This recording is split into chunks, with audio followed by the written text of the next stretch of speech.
উত্তৰ পূৰ্বাঞ্চল সংখ্যালঘু ছাত্ৰ সন্থা চমুকৈ নেমচু আজি আমি বিটিআৰ সমিতি আৰু কেন্দ্ৰীয় সমিতিৰ ফালৰ পৰা আমি কেন্দ্ৰীয় সমিতিৰ নিৰ্দেশ মৰ্মে এটা বিষয়ৰ ওপৰত আচলতে মন্তব্য প্ৰকাশ কৰাৰ কাৰণে আমি বাধ্য হৈছোঁ।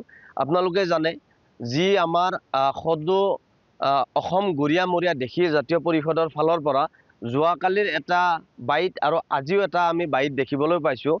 যোৱাকালি আমাৰ কোকৰাঝাৰৰ মাজমজিয়াত যি অমানৱীয় উচ্ছেদ চলাইছিলে তাৰে বিৰোধিতা কৰি পেলাই আমি বিভিন্ন আমাক যি সংখ্যালঘুসকলক টাৰ্গেট কৰি হাৰেছমেণ্ট কৰি আছিলে সেই ক্ষেত্ৰত আমি দুঘণ্টীয়া অৱস্থান ধৰ্মঘট কাৰ্যসূচী লৈছিলোঁ আৰু তাত মই মন্তব্য প্ৰকাশ কৰিছিলোঁ যে গৰিয়া মৰিয়া দেশী বুলি কোনো কথা নাই।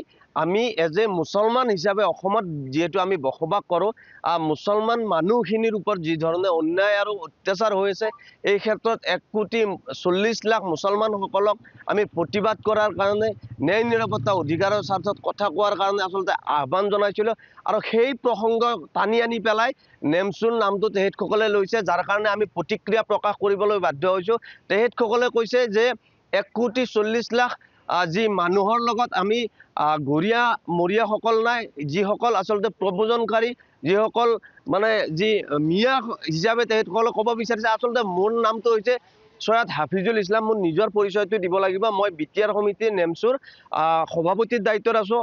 মোৰ লগত দেশী সম্প্ৰদায়ৰ লোক আছে। দেশী আমাৰ মফিজুল হক, তেখেত কোকৰাঝাৰ জিলাৰ সভাপতি। আচলতে আমি যে আমাৰ অসমখনক শান্তিৰ অসমখনক আমি সকলো জাতি জনগোষ্ঠীৰ লগতে বিশেষভাৱে আমি মুছলমান হিচাপে মানে খুব সুন্দৰভাৱে আছোঁ আৰু মুছলমান হিচাপে থাকি পেলাই আমাৰ যি অধিকাৰ এই অধিকাৰক লৈ আমি মাত মাতি আছোঁ। আমি কোনোদিন কোৱা নাই যে আমাৰ মাজত ভাগ ভাগ হৈ আমাৰ মাজত মানে কোনোবাই ৰাজনীতি কৰিব ভাগ ভাগ কৰি পেলাই, এইটো কোনো কাৰণত আমি মানে ভাবি ল'ব নোৱাৰোঁ, মানি ল'ব নোৱাৰোঁ। যাৰ কাৰণে আমি বিভিন্ন সময়ত এই কথাবিলাক কৈ থাকোঁ। আমি যিহেতু শান্তি সম্প্ৰীতিৰে ভৰপূৰ যিহেতু অসম, এই অসমত যাতে কোনো কাৰণত আমাক কোনোবা গৰিয়ামৰীয়া দেশীয় জাতীয় পৰিষদৰ লগত আছে, কোনোবা গৰিয়া সংগঠনৰ লগত আছে, কোনোবা মিয়া সংগঠনৰ লগত আছে।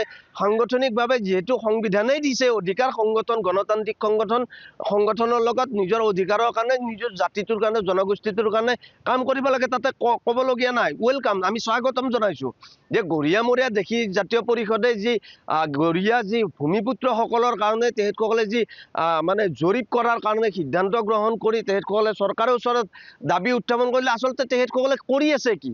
আজিলৈকে কিয় গৰিয়াসকলক মানে যি জৰীপ কৰিব লাগে, জৰীপ কিয় কৰিব পৰা নাই? দুখৰ বিষয়।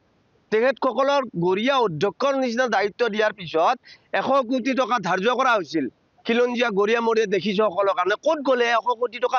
ক'ত, কোনে খালে, ক'ত গ'ল? আমি আচৰিত কথা। যাৰ কাৰণে তেখেতসকলকো আমি সকীয়াই দিব বিচাৰিছোঁ যে গৰিয়া মৰিয়া দেশীয় জাতীয় পৰিষদে সংগঠন কৰিছে, ৰাইজৰ হৈ ভাল কৰিছে, বেয়া কৰিছে, তেখেতসকলে ভাল কৰক, আমি তেখেতসকলক সমৰ্থন জনাম। কিন্তু এনেকুৱা ধৰণৰ নেমচুক টাৰ্গেট কৰি লৈ পেলাই কথা ক'ব, নেমচুক টাৰ্গেট কৰি লৈ পেলাই বিভিন্ন ধৰণৰ মানে মন্তব্য প্ৰকাশ কৰিব, এয়া কোনো কাৰণত হ'বলৈ দিয়া নহ'ব, এয়া স্পষ্ট কথা। কিন্তু আৰু এটা কথা ক'ব লাগিব, এই যে আপোনাৰ গোৱালপাৰা, ধুবুৰী, লখিমপুৰ এই যি অঞ্চলবিলাকত দেশী মানুহক উচ্ছেদ কৰিছে, এই উচ্ছেদস্থলীত তেখেতসকলৰ গৈ পেলাই তেখেতসকলক যে পুনৰ সংস্থাপন কৰি দিব লাগে দেশীসকলক, তেখেতসকলৰ কৰণীয় কি? তেখেতসকলৰ দায়িত্ব কি? তেখেতসকলে যাব লাগিছিল নে নাই? আৰু তেখেতসকলে এই ক্ষেত্ৰত নিমাত কিয় হৈ আছে? তেখেতসকলৰ ওচৰত সেই দুখৰ সমভাগী কিয় হোৱা নাই? আমি কিন্তু প্ৰান্তে প্ৰান্তে বিভিন্ন অঞ্চলে এজ এ দেশী বা গৰিয়া হিচাপে নহয়, এজ এ মিয়া হিচাপে নহয়, এজ এ হিউমেন বিং হিচাপে আমি মানৱীয় দৃষ্টিভংগীৰে আচলতে যিহেতু ভাৰতীয় নাগৰিকৰ বিপদৰ সময়ত এজন ভাৰতীয়ই তেখেতসকলক সংগ দিয়াটো আচলতে এজন ভাৰতীয় নাগৰিকৰ কৰ্তব্যৰ দায়িত্ব আমি পালন কৰি আছোঁ। আৰু নেমচু কেন্দ্ৰীয় কমিটি, আমি বিটিআৰ সমিতিয়ে ৰাইজৰ ন্যায় নিৰাপত্তা অধিকাৰৰ স্বাৰ্থত কাম কৰিছোঁ। আৰু কোনো আমি চৰকাৰৰ বিজেপিৰ গোলাম হৈ বিজেপিৰ ছত্ৰছায়াত কিন্তু আমি কাম কৰি থকা নাই, এয়া স্পষ্ট কথা। ভৱিষ্যতৰ দিনত গৰিয়ামৰীয়া মানে দেশী পৰিষদক সকিয়নি প্ৰদান কৰিছোঁ। নেমচুক লৈ যাতে কোনো ধৰণৰ ৰাইজৰ মাজত বিভ্ৰান্তি সৃষ্টি নকৰে, নেমচুক লৈ যাতে কটু মন্তব্য নিদিয়ে, ৰাইজৰ মাজত যাতে হেয় প্ৰতিপন্ন নকৰে, তাৰ কাৰণে গৰিয়ামৰীয়া দেশীয় জাতীয় পৰিষদক সকিয়নি প্ৰদান কৰিছোঁ বিটিআৰ সমিতিৰ তৰফৰ পৰা নেমচু। হয়, চাওক, গৰিয়ামৰীয়া দেশীয় জাতীয় পৰিষদে তেখেতসকলৰ যি চিন্তা লক্ষ্য, তেখেতসকলে কাম কৰক, আমাৰ তাত ক'বলগীয়া নাই। তেখেতসকলৰ এই এনেকুৱা কথা বতৰা এনেকুৱা লাগে যে আচলতে সমাজখনত আৰু এই আমাৰ মুছলমান মানুহখিনিৰ মাজত ভাগ কৰাৰ ষড়যন্ত্ৰবিলাক আচলতে বন্ধ কৰিব লাগে এনেকুৱা ধৰণৰ সাম্প্ৰদায়িক কথা বতৰা যিকোনো খবৰৰ বাবে যোগাযোগ কৰক 7099017330 লগতে 7099017110 নম্বৰত